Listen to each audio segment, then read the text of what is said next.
This is David Stark from WatcherPass.com, your website for movie reviews, interviews, and recommendations. Today, I'm joined by Hicham Hajji, the writer, director, and producer of Redemption Day. We're going to talk to Hicham in just a second, but first, let's check out that trailer. And while you're watching, if you can like and subscribe to this channel, that'd be fantastic. Helps me out a lot. Thank you.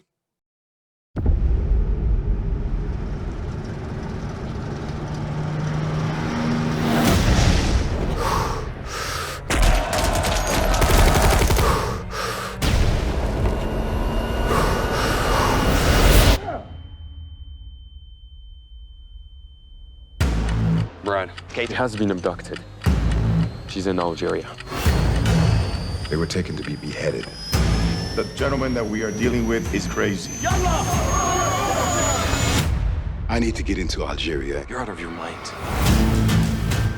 We can't have him involved in this. This one's off the books. We should discuss our approach. Our approach.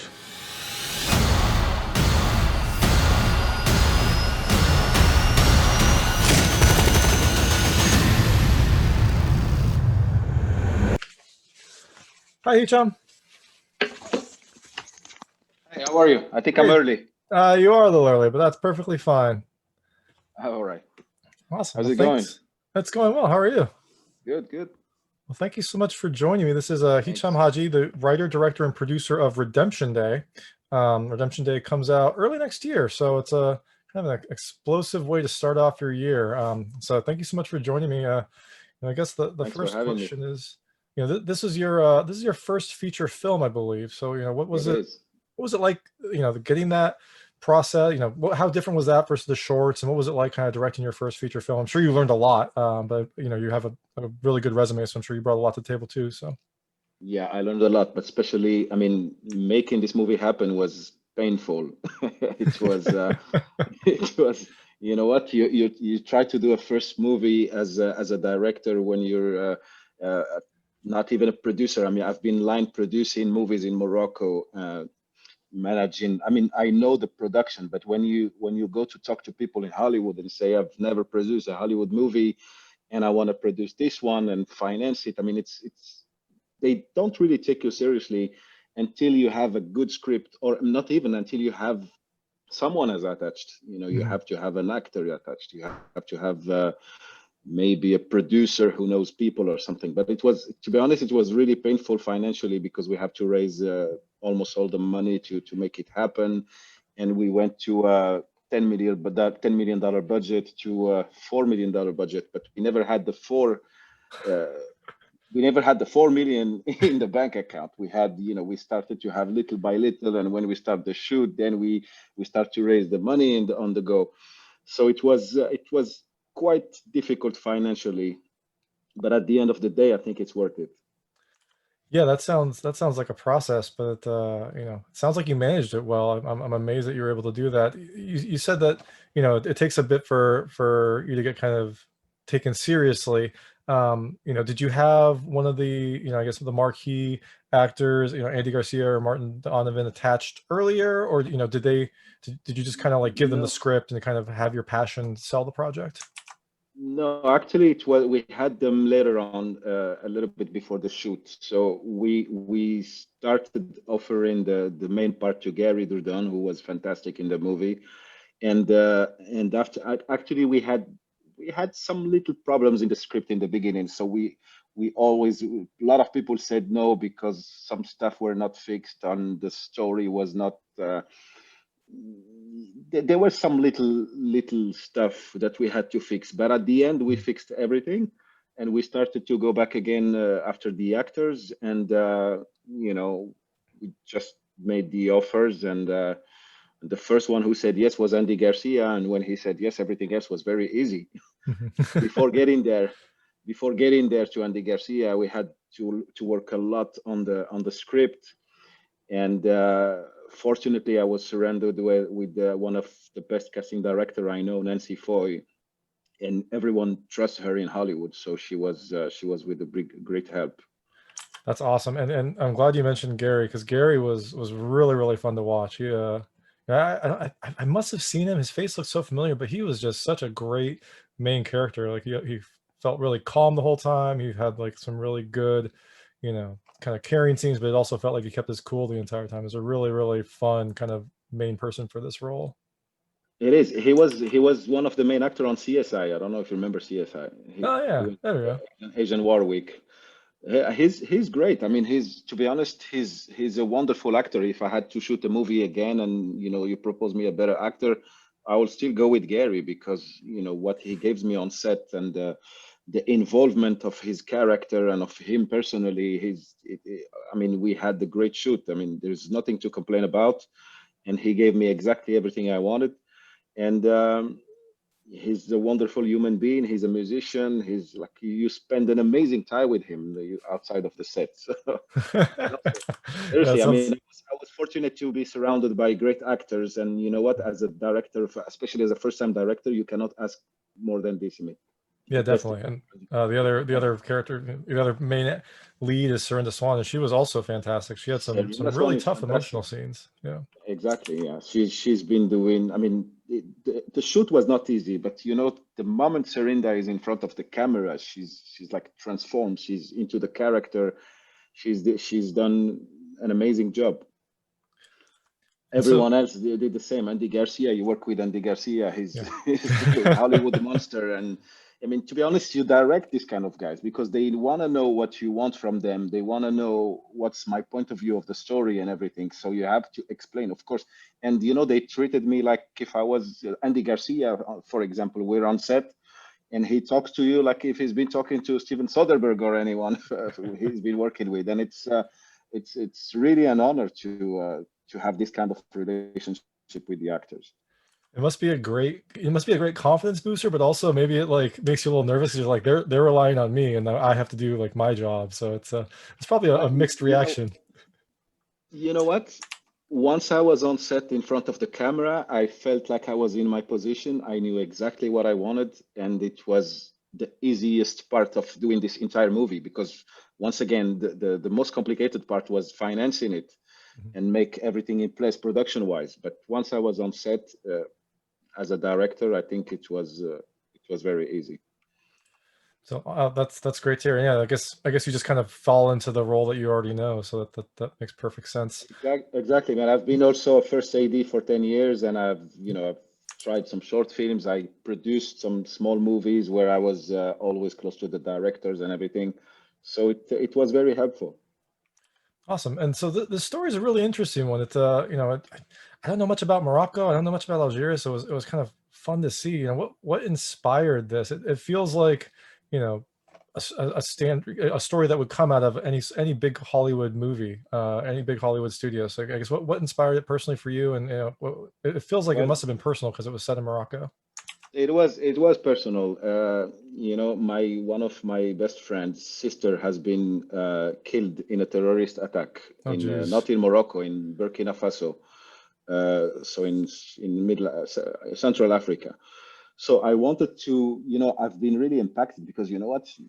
We don't see our friends dying every day from a terrorist attack. And I was looking to myself, I said, I have to write a story to explain where this is come from and who's behind this kind of operation. And that's exactly what I'm showing in my movie because there's a lot of people they claim the jihad behind the Islam and everything, but they have nothing to do with the Islam. They don't even know how to speak Arabic. They never read the Quran or anything, Mhm. and there's always someone behind. So I'm trying to explain and put aside the religion and explain that those people what they do is not for the religion, it's for the money or for some deals with the CIA or there's a lot of things. So and the point of making this movie is, it's a fun movie to watch because there's some action. There is a love story above all. It's the love story between Serinda and Gary.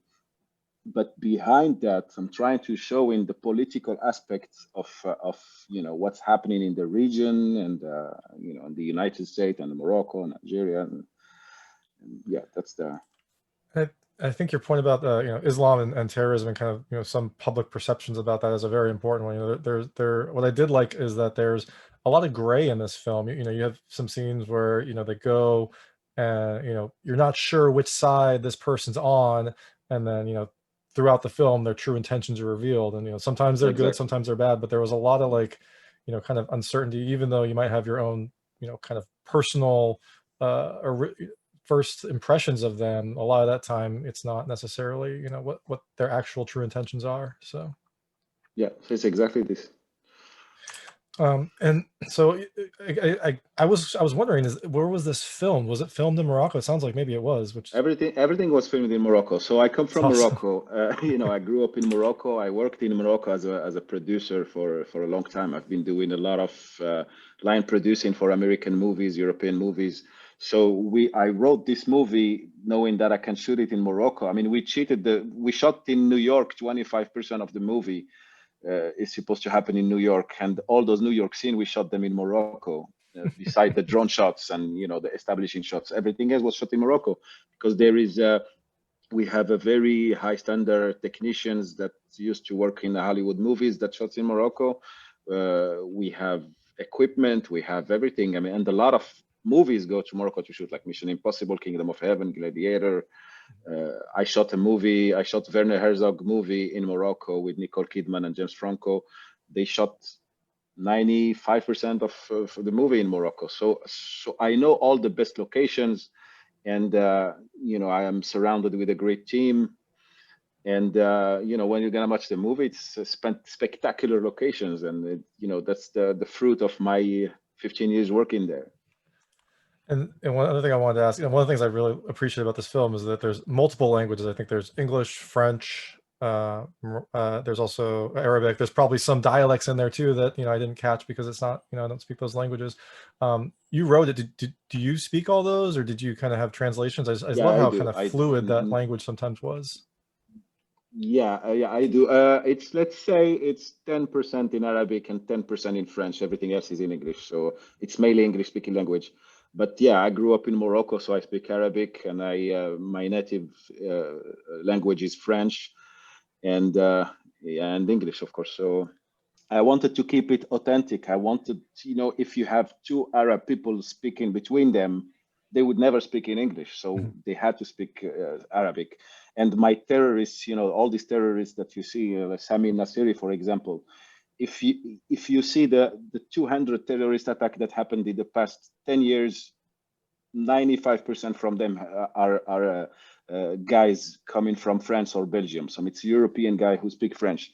So I wanted to show this aspect as well. I didn't want to say, okay, these terrorists are from Morocco or from Algeria. I'm showing that those people who's never been to Morocco or Algeria, they speak French. They don't even speak Arabic. They don't even know the religion or the Quran or anything. So they speak French. So I wanted to keep it authentic, statistically speaking. Yeah, and that's as an American that speaks English so and a smattering of another language. It was just so impressive to see that kind Well, of. you're fortunate to have a good language. You're fortunate to have an international language that everybody understands. So Yeah, or maybe I guess maybe it's a crutch too. But it didn't no. force me to learn something else. You mentioned the drone shots, and those are really kind of amazing to see. You kind of have this wide sweeping desert shot, and then you've got this music that's just kind of pumping through the speakers. I thought those were just really, really well done. So had you used that before, or was this kind of something that you thought up when you were trying to kind of get the scale of what was going on? No, we've done this kind of shots before on other movies, and in my movie, I really, if you want to, the first cut, I didn't have any drone shots. We had all the camera shots on the ground, and I was talking to Gary when he watched the movie. Say, oh, what do you think? He said, man, something is missing. You have a beautiful country, and we don't really see it. We're always close to the characters, and we were discussing about it and say, yes, you know what? We need more drone shots. And we did another 3 days of reshoot, and we brought back the vehicles and everything, and we shot all these spectacular shots, and it looks fantastic. You have during sunrise or sunset, and you have this big shot with the drone where you see the entire landscape, the desert, the cities, and everything, and it added a great value to the movie. So what was the other question about besides Yeah, I the mean, drone? I had wondered if you'd done it before, but I completely agree. you do have a lot of close-up shots in this film, and then you get these sweeping landscape shots that just look Yeah. amazing, and they're kind of interspersed nicely too, to kind of remind you of the scale of what's going on, which was really Exactly. it was a really great touch. So Thank you so much. the other thing that I liked about this film, and it must have been a focus, was, you know, you've got some aspects of PTSD throughout, and, you know, I guess is that kind of related to maybe some of your own, you know, kind of experiences having a personal relationship to a terrorist attack, or is it just something that you wanted to highlight just because it affects No, everyone? I think it's something that I want to highlight because it affects everyone. But the only personal, personal aspect I had with these terrorist attacks is when I lost this very beautiful and famous Moroccan photographer in this terrorist attack in Burkina Faso in Africa. So no, everything else, it's a fiction. We wanted to show up the military after they're back. I mean, because every time you are in war or something, you cannot come back normally, because I've spoken to Gary about it, and he's been very persuasive. He wanted to bring this aspect of PTSD because he knows a lot of people from the army, and I thought it was a great idea. No, it is, and it's definitely something that, you know, you hear about it, but I think it's becoming something that's talked about more openly, even for people that Yeah. maybe haven't experienced some sort of traumatic, you know, event. Even just being there, it can wear on you and can kind of affect you. So I think it's I mean, a it smart affects you move. if you come from America, you go to Syria or something, you're 19, 20, and you see all these dead people in front of you, and you kill a lot of people. I mean, it's if you're a normal human being, it's shocking. Yeah, yep, exactly. And one last little touch I loved in the film is you put your name in it, which there was one scene where there's two pieces of dialogue, and they're your name, and I was like, that's a very clever little touch. Is that something you've done before, or just something you wanted to kind of put your stamp on Uh, this film? no, I just, you know what? I've shot in every movie I produce. I just show up in the movie without saying anything. And in this movie, we were shooting that scene, and I was looking for a name to say, and I didn't have anything come in mind, and I said my name. And it was in post production. It was not during the shoot. It was during ADR, and I thought, you know what, the other person in front of me giving me the line back, he answered my last name, and I thought it was funny, Yeah, and we decided to keep it.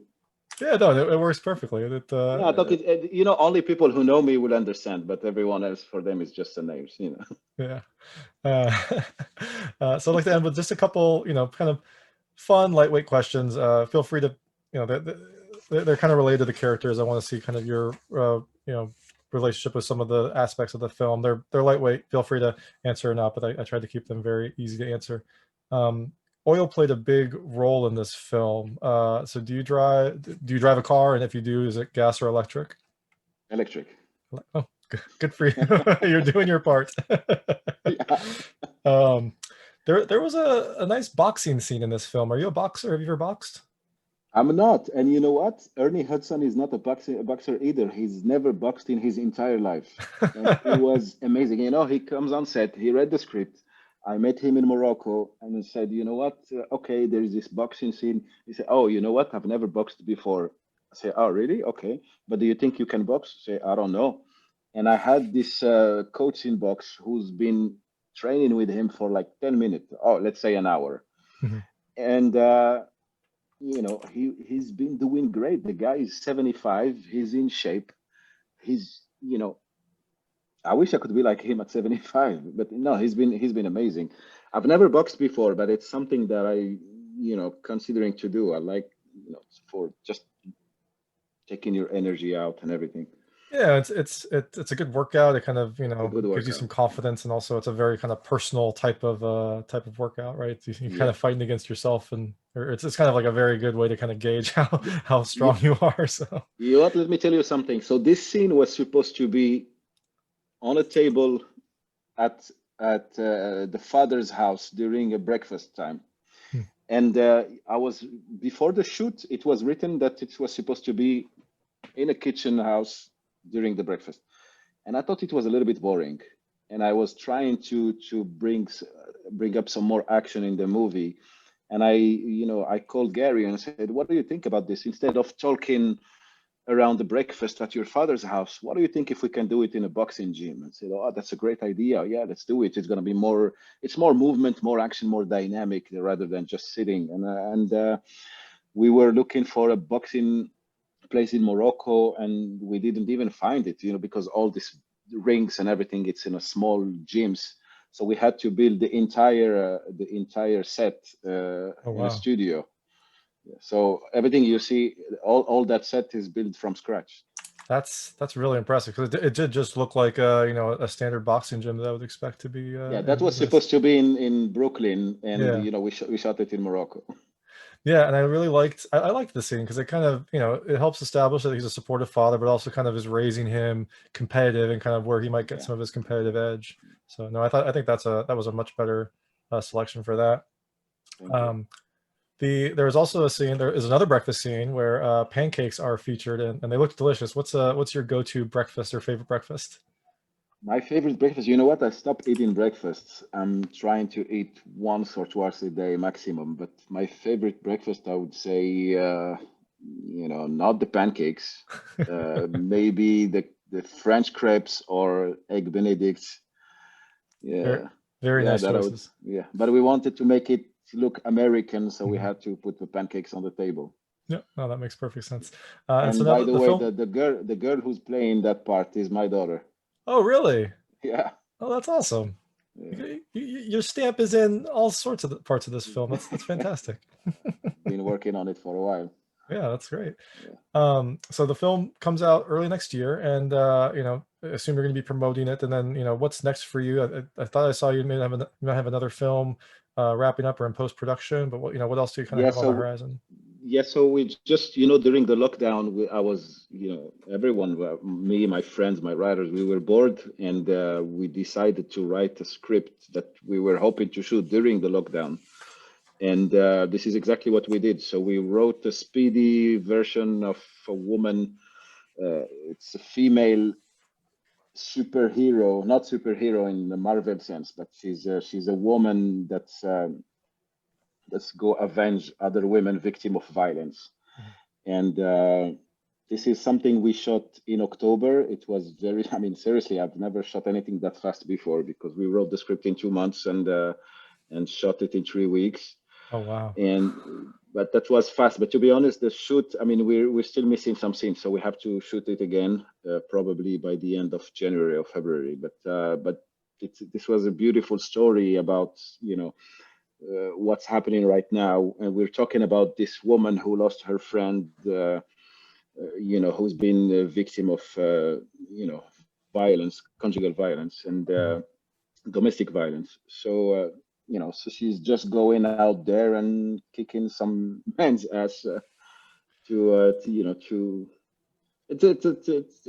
I think it's gonna be an intense. People will hear about it, because Yeah. I think we've never. Yeah. It sounds. I mean, I'm excited to see it, and it must have been nice to have a quick turnaround after this film. This film sounds like it was a labor of love, but it was much more involved. So.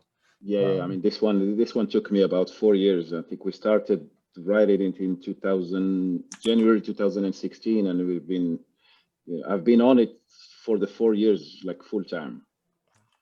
Well, it's finally coming out next year. You can check it out. I Yeah. believe January 15th, maybe January 8th. I think it's January 15th.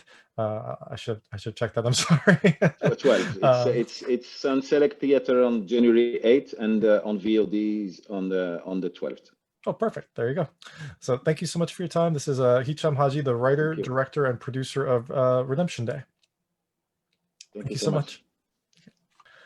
That was Hicham Hajji, the writer, director, and producer of Redemption Day. Redemption Day is in select theaters on January 8th and on VOD on January 12th. So you can check it out early next year, maybe start your 2021 off right. If you like this interview, please like and subscribe to this channel. It helps me out a lot to make sure all of my new interviews go straight to you. And as always, please go to watchyourpass.com for all your movie reviews, interviews, and recommendations. Thank you.